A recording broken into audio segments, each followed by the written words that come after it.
Good morning, everyone. Apologies if my voice is a little off this morning. I've been terribly sick for 2 weeks now, but I've been dying to get this video out because I finished this sketchbook in a month, less than a month, technically. Even I don't know how I managed to do this, but I do want to start by saying that it was not out of thin air. I have spent the last 3 years building up an art habit to be able to finish a sketchbook in a month, and I had a lot of time in January to complete a sketchbook. That's the real reasons that the sketchbook got done. I feel like I'm stumbling over my words. I can barely hear myself talk, so let's just start. I kept it really simple with the first page. I just wanted to say good morning to myself. It was my birthday, and it was the first birthday in maybe 10 years that I'd gotten to wake up in my own bed, because my birthday is 2 days after Christmas, and I'm usually with family visiting in Florida. So I just went into the sketchbook with easy things. I just started sketching pastries with a pencil, and then I came in later and tried to color it with watercolor. It was, it's all right. In this sketchbook, because of the yellow of the paper and because it's not watercolor paper, everything's really dull and the colors kind of get muddied, but it was nice to play around with and just see if I liked pen and ink with watercolor. And I really don't like the black, so I'm trying to see if I like other colors later in the book. But the first couple pages are, what am I trying to say? I was trying to step outside of my comfort zone, but I can tell that I was being very timid about it with the subject matter I was using. Falling back on comfort things, I did a little Abbey Road in collage, Abbey Road, the Beatles, and then of course my brain went to Beatles, and I had gotten some acrylic markers for Christmas, and I started playing around with what I could do with those in these little bug designs. Oh my god, I forgot about this. We had an ermine in the house. No, we had 2 ermine in the house. Not once, not twice, but 3 times now. If you don't know what an ermine is, I'll put a video of one of them that I captured. They're so cute. They're so precious.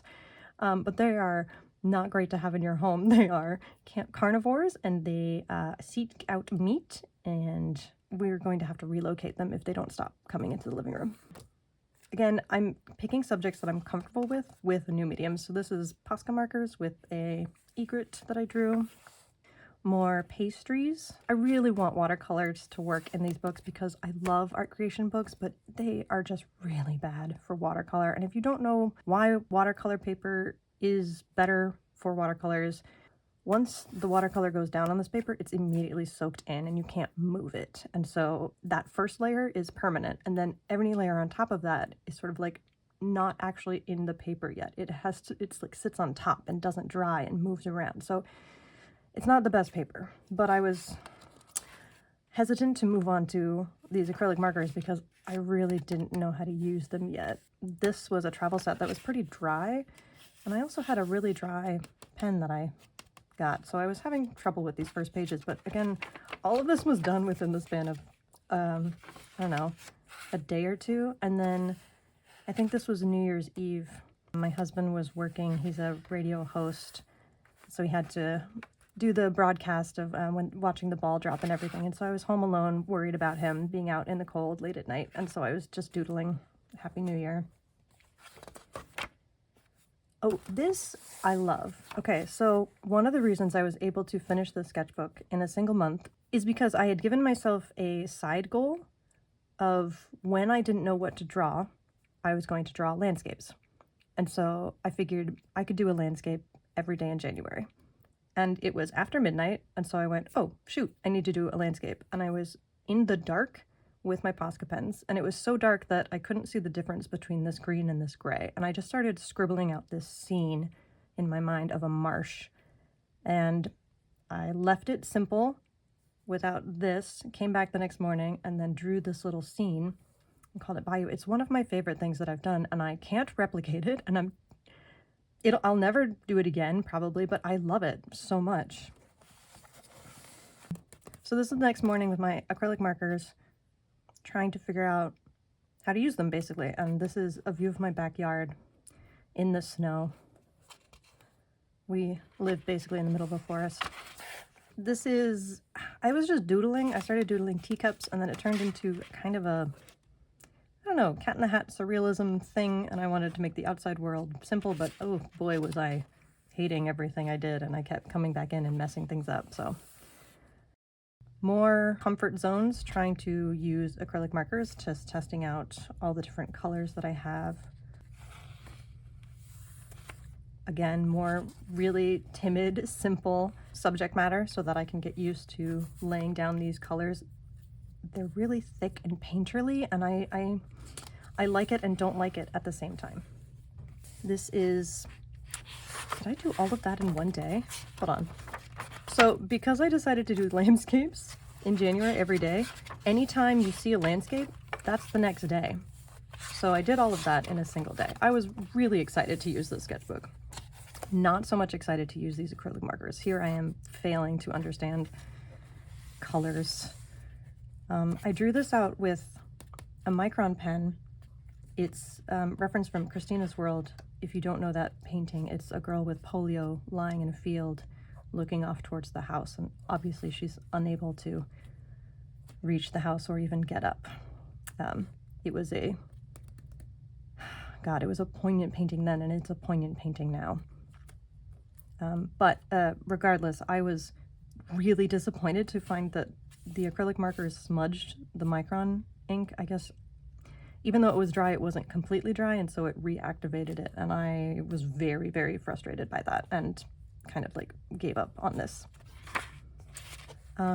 More simple subject matter. I was just trying out different ways to make like lilac. I think this is my favorite, but it's such a simplistic style that it doesn't feel like it's mine.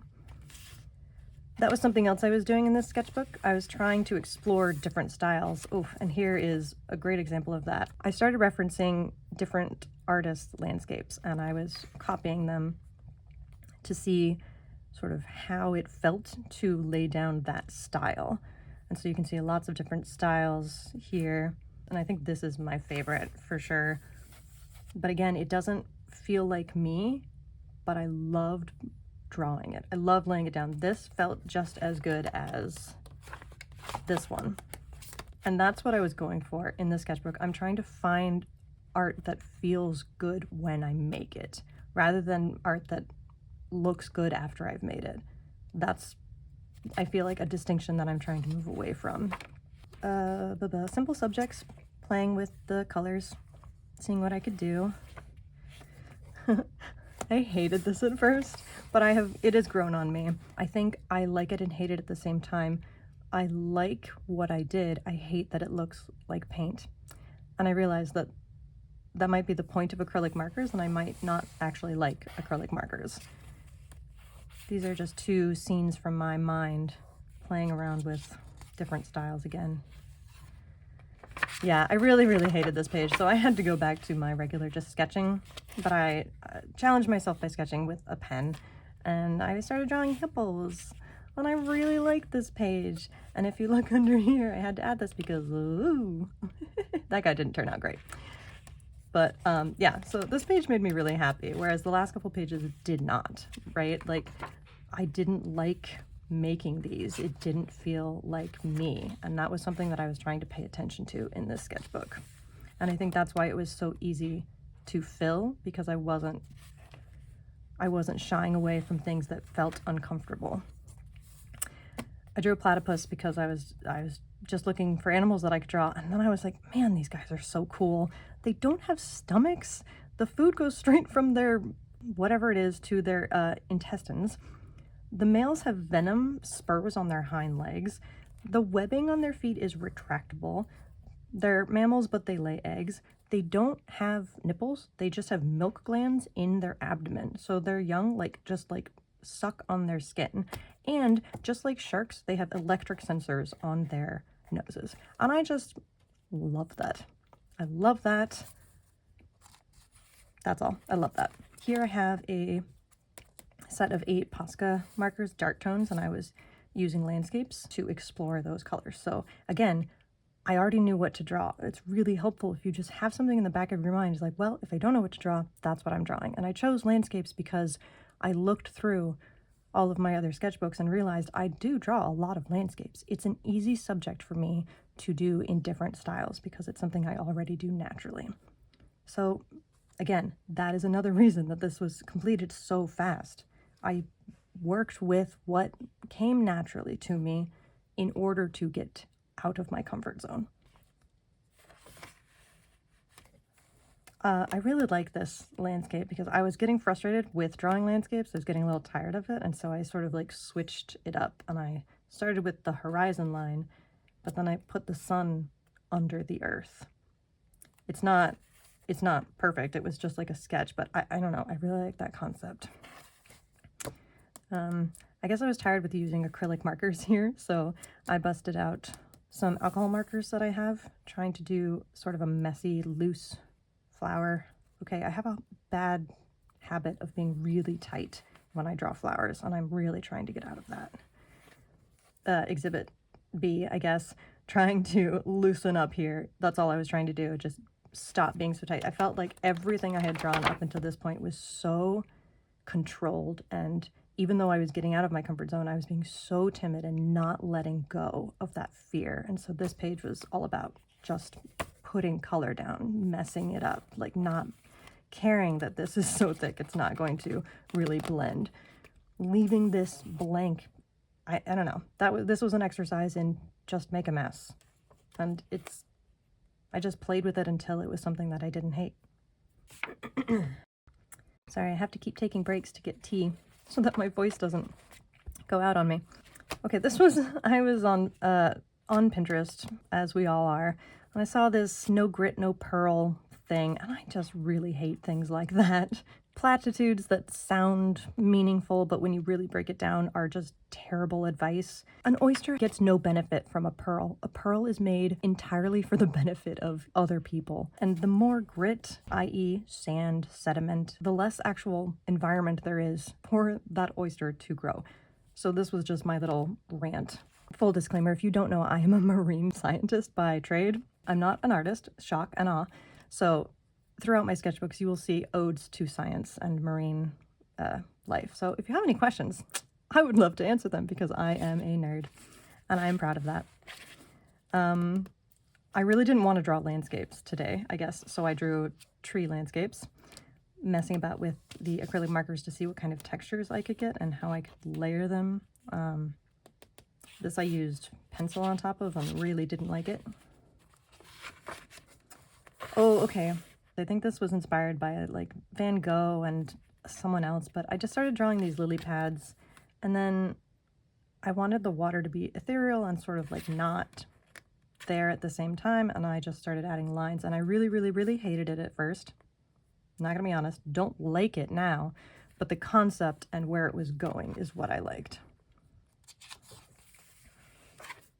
Exploring different trees, again, different textures of what I could do with the acrylic markers. I was really struggling with these acrylic markers. I thought I would love them. I don't know, they don't feel right in my hand. They're buttery and smooth and delicious when they go down, and they have vibrant colors, and I love them in theory, but I don't like them in my hand. Here's more marine science nerding out for you. I drew a subduction zone as a landscape. Hear me out. So when you have continents that are coming together, one has to go on top of the other. And when that happens, it's called subduction. And so this is one of the crusts and all the different layers of the crust going under the other one. And then there's this heat zone in between because that friction causes melting. So it's really, really, really hot in there. So I sort of did this like, I don't know, it was sort of like a sunset, underwater sunset horizon subduction zone. I like the concept, I don't like the colors. I was just playing around with a different color palette. I really like this sort of like Starry Night inspired poppy field, yellow brick road. I don't know, I kind of like this. This I wasn't a fan of. Again, don't like acrylic markers. Love graphite pencils. So I drew some manatees, and I think this is one of my favorite pages. I started with this guy, and then I found a great site. I'll put it up. I think it's called explore.org maybe. where you can go to see live stream of nature videos, and so I was watching some videos of manatees. I don't know if you want to hear science things, but I'm going to tell you. So manatees are notorious for getting run down by boats. They're very slow, very heavy creatures that don't move fast, and on top of that, they can't locate sound very well. So unlike a dolphin that has incredible echolocation and just knows where everything is in the water, not by seeing it, but by hearing it, manatees are the exact opposite. So when they hear boats and loud engine noises, their response is not to flee, but it's to hunker down and start eating as much as they can. It is their survival strategy to be well fed and warm. That's all they want to do. And so they are notorious for having marred, scarred backs from all of the engines that have just ridden on top of them. This is just a sidebar. If you live in Florida, please just care about things. They have no wake zones for a reason. Okay, I'll stop my rant. And get back to the nice art.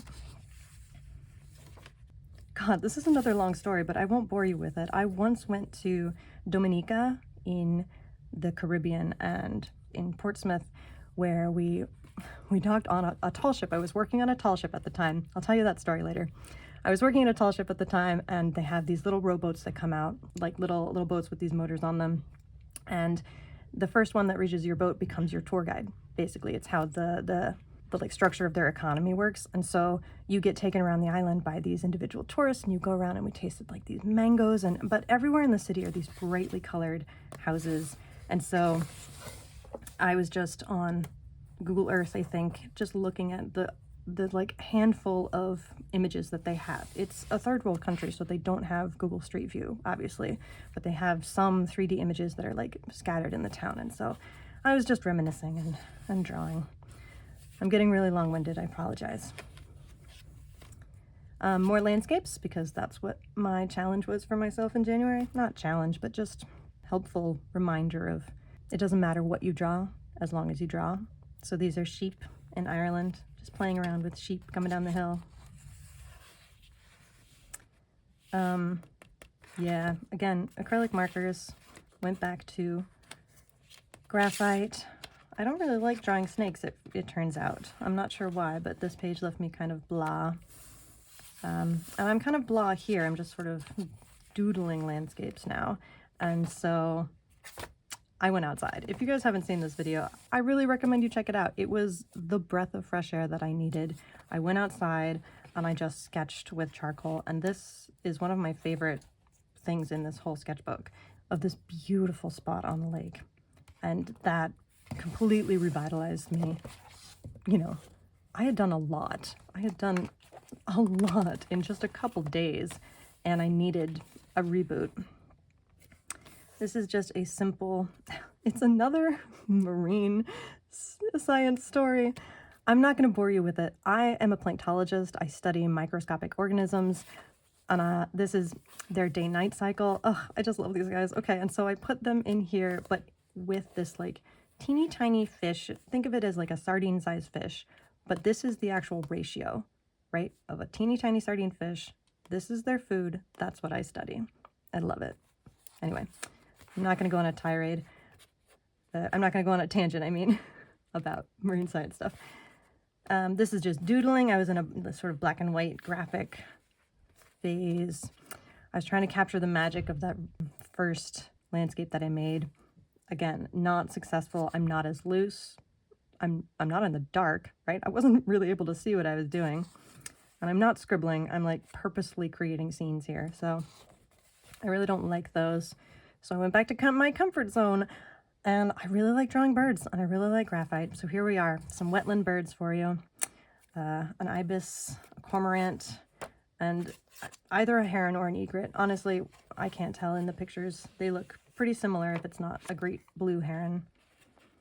And then I tried drawing like duck-like things because I really want to draw a loon. This is the best loon I've ever drawn, and it's because of this page, because I took so much time studying the different necks and beaks and shapes of the heads of these different duck-like goose, swan loons, because this shape is what I've been missing from all of the loons I've tried to draw in the past. So even though I really, really, really hated drawing these because I was so tight trying to get it really accurate, but that's what came of it, and so I'm really happy about this page.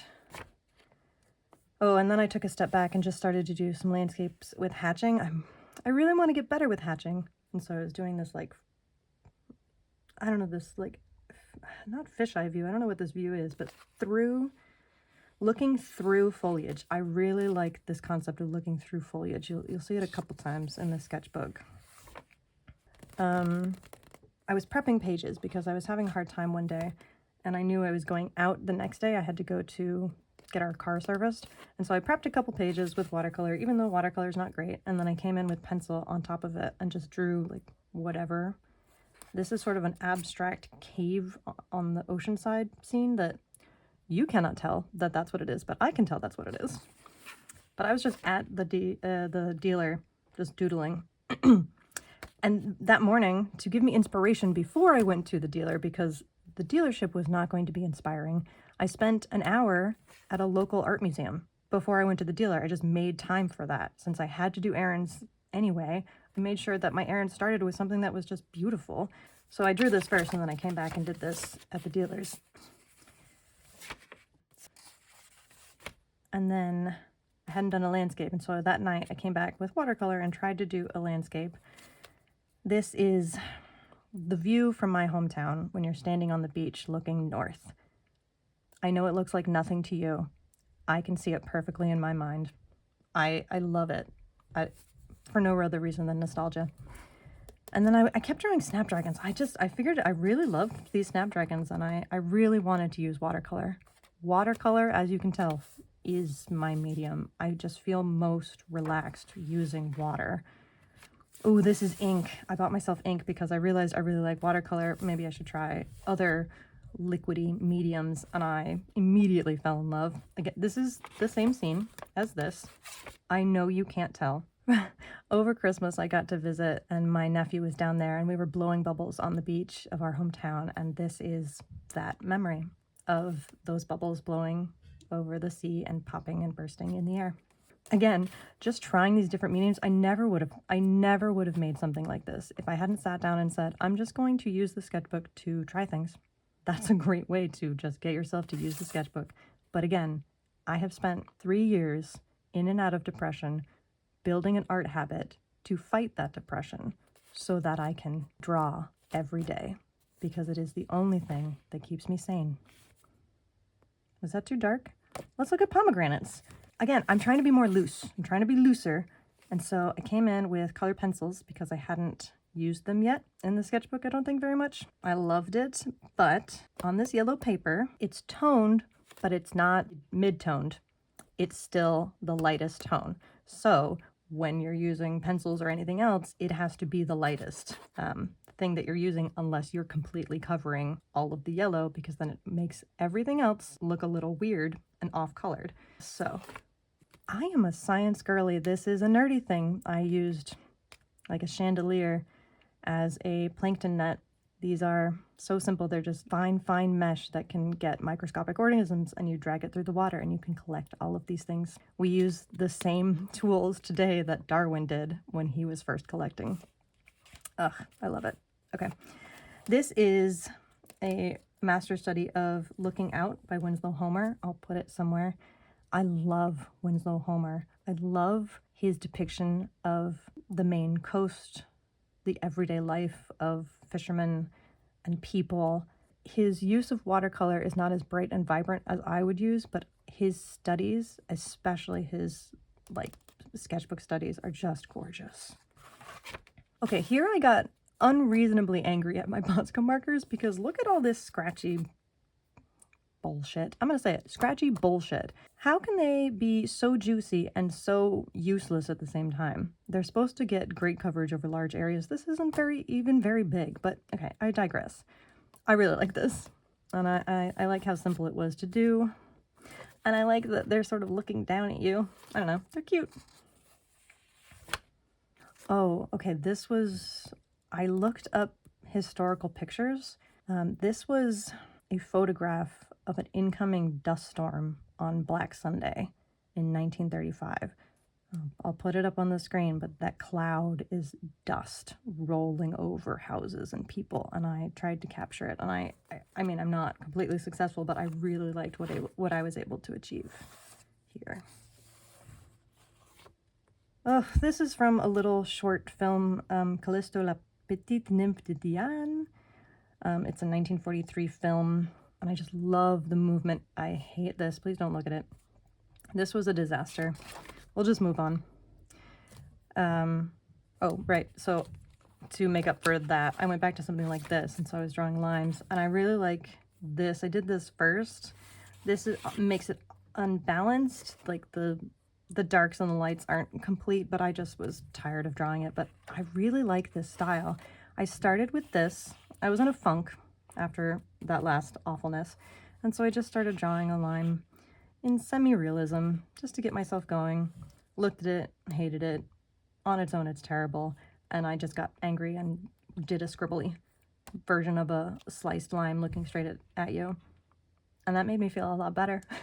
Honestly, it did. And so I just decided to do different kinds of styles and lines, and then I just created a spread, and I really like it. But I wish you could see the white. I wish the white would pop. That's the problem with this paper. Oof, these are not good. Let's just move on. All right, I shouldn't say that. They're not good because I don't enjoy the medium and I can't understand the medium. So again, alcohol markers, I'm not really versed in alcohol markers, and I'm not sure if this paper is great for it. And again, these Arctic acrylic markers, I'm just meh. I'm just meh on them. So I went back to see what I could do with ink, and I had a blast. This is, it is birds emerging from a tree. That's what it is. It's like a murder of birds, a flock of birds, whatever you want to call it. Like wings and flutter and everything as they like take off, and the branches seem to almost like flutter away. Like it's like a really windy day. I really like vegetation blowing in the breeze. You can tell I'm a scientist because I say vegetation instead of plants. So I think somewhere along the line, like a couple days before this, I had decided that I could probably finish the sketchbook this month. And so I was just trying to do that now. I prepped some pages. When I prep a page, by the way, I don't go to it right away. So I would prep this page, and I think I came back and drew this little swing several days later, once I had sort of looked at it and figured out what I wanted it to be. And then something else that I wanted to work on is repetition. Because when you're sketching and doing things, drawing something once is great, but drawing something once, twice, 3 times in the same sitting is really the best way to improve your art. And so I was using colored pencils, using a lighter color to sketch, and then a darker color to come on top and refine the sketch. That way I don't use an eraser as a crutch while I'm sketching, because you don't need to erase. If you're sketching, it's all about practice. So, yeah. Putting down a subject, looking at it and going, oh no, that's wrong, hold on, I can do better, and refining it based on the mistakes you made looking at it is a lot easier than erasing it and trying to remember what you had done wrong. All these chickens look a little angry, I'm not sure why. Oh, so this is, I was watching a lot of Orla Stevens on YouTube. She has just amazing abstracts. This is probably based on one of hers during her like coastal series. There's not enough layering. This would be like a first layer if I went down, but I was so frustrated by how dry and impossible it is to cover space with these acrylic markers. What good are they if not for this? Like, I thought that was their whole purpose. I'm getting angry. I don't mean it. I know that acrylic markers can be great. Probably just not for the way I want to use them. This is, I don't know, a technique someone recommended where you just put down a bunch of different squares and then you sort of do abstract things on top of them, and then you come back and create scenes from them. So that's what this was. I think because I was struggling to do landscapes because I was tired of landscapes. I repeated the exercise with thinner lines. Washi tape didn't really work this time. But this was a little weird because I didn't do abstract. I used an actual scene that I had done previously. It was this. Hold on. Don't leave. I'll get there. This, if you can tell. this scene repeated. But I wasn't looking at a reference or anything. I was just seeing what the colors did. And in each of these squares, I put down a different base color. So this was like pink, this was red, green, violet, and orange. And I just wanted to see what happened to the tone of the piece with those different base color layers. Doodling flowers with watercolor pencils. Again, I tend to be really stiff with flowers, so I did a bunch of like, I don't know, just trying to figure out different flowers that I like drawing, and I think I gravitated towards these. And I considered this a landscape. You can tell me in the comments if you agree. It feels very surrealist era, Dali-esque. Not the surrealism part, but like the colors and those like vast empty landscapes that he liked to do. More sketching. I went in with a yellow pencil, yellow on yellow, right? And I had a lot of fun making these geese. I think I like this one a lot. Going in a little more thoughtful, and I think I started to realize that I didn't like the colored pencils that I had chosen in my travel kit, because I basically just reached for this little travel kit that I have all the time, but I realized that these were very basic colors that I had, and I really didn't like it. So this exercise helped that a lot, of realizing that the colors I had on hand were not what I wanted. But I really like these fish. I had a good time drawing these. Here I couldn't think of what to draw, and I was mad at myself for not being more brave. So I went in pen only and started drawing cats in boxes, and I had a great time. This one is ridiculous, don't look at it, but look at this little face. My husband says that one is his favorite because of how it looks, but if I fits, I sits.